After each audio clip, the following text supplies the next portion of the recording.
1.3 million Indian army with all their wherewithal, if they cannot intimidate us and they cannot coerce us, these terrorists can subdue the armed forces of Pakistan.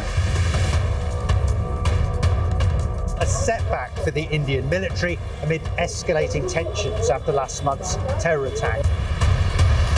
I have to say, my favorite field marshal from Pakistan, head of Pakistan, highly respected general, field marshal. 2025